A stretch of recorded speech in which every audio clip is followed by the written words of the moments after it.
Greetings everyone, Doc Russell here, and I'm taking a look at 7 Days to Die Alpha 19 experimental build.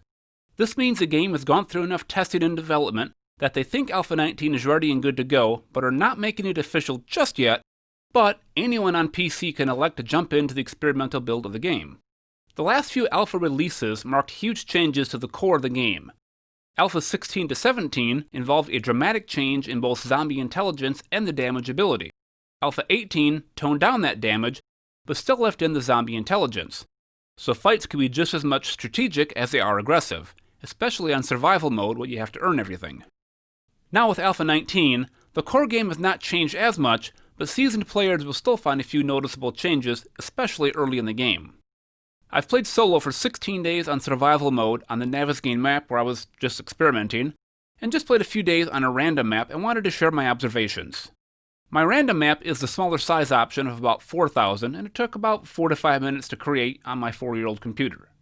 Now that being said, it always takes longer to create maps on my laptop, so a slower processor and a larger random map may still take you a while.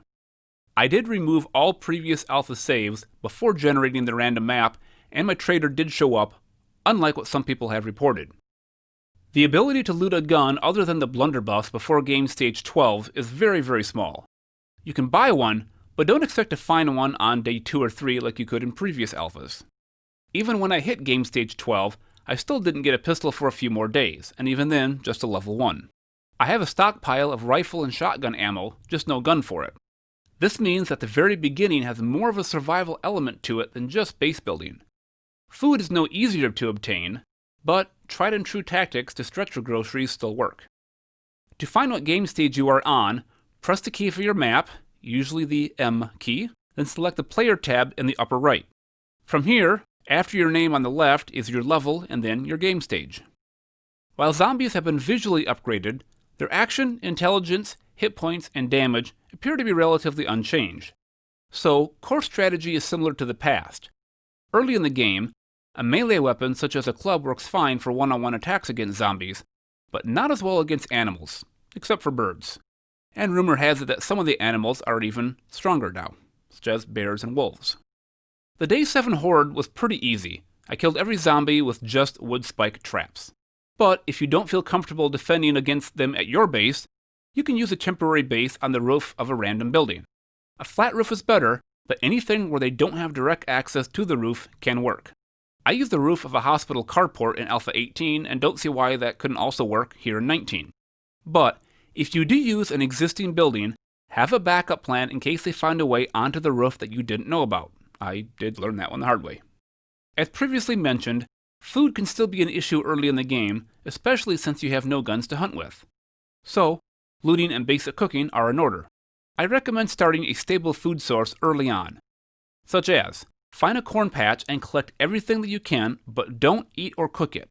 Instead, wait until you have the Living Off the Land level 2 perk, which requires Fortitude level 3, where you can create corn seeds, or really any seed, from 5 of that vegetable. For example, 5 ears of corn will make 1 seed. You don't have to use corn, I just find it easier. I found a small farm with some corn stalks and came away with 35 ears of corn, so I made 7 corn seeds. Now I have 7 corn plants for the rest of the game. When those corn plants are ready to harvest, I take all of that corn and make even more seeds, and put any leftover back into storage. Repeat this until I have 20 to 30 corn plants growing. In Alpha 18, it took 120 minutes of real time to grow corn. Alpha 19 appears to be the same. As always, do those initial 8 tasks as soon as you start the game. The last one will be a visit to the trader, at which point on arrival you are given 4 perks, even if you are just skill level 1. You may know the game and don't need the tutorial, but you could definitely use those 4 perks. As far as perk selection, in my first game on the Navezgane map where I'm just experimenting with things, I chose Motherlode to get 20% more resources when mining, Living Off the Land to get more when I harvest crops, Pummel Pete since guns are a little further down the road and I'll be using a lot more melee, and also Master Chef since I just need some recipes. On my newer random map game, I took Living Off the Land 1, Fortitude 2 and 3, and then Living Off the Land 2. Now I can do my seeds right away. Melee is good for survival mode since ammo will be limited, and I like to save my ammo for Horde Night, hunting, and emergency self-defense, such as wolves or bears. If you are playing on creative mode, or cheat mode as the game calls it, then you may want a different setup since you have the ability to take unlimited amounts of things right in the beginning of the game. I personally found creative mode way too easy, so I typically just stick to survival mode, though I probably will do at least one game of creative just for my education in Alpha 19. Other perks to consider early on include Miner 69er for better mining tools, Pack Mule for more carrying capacity, and Advanced Engineering so you can make forges. Other ones to consider would be Animal Tracking, which allows you to locate small animal, and Animal Tracking Level 2, which allows you to see larger animals. While one strategy is to go ahead and rank up the guns before you get them, or do a few trader missions and just use the money to buy the gun, I decided to focus on my resource economy first, as that will have the biggest effect in the long run of the game. Even though my first game was just an experimental game, I still wanted to play it as if I was going the distance.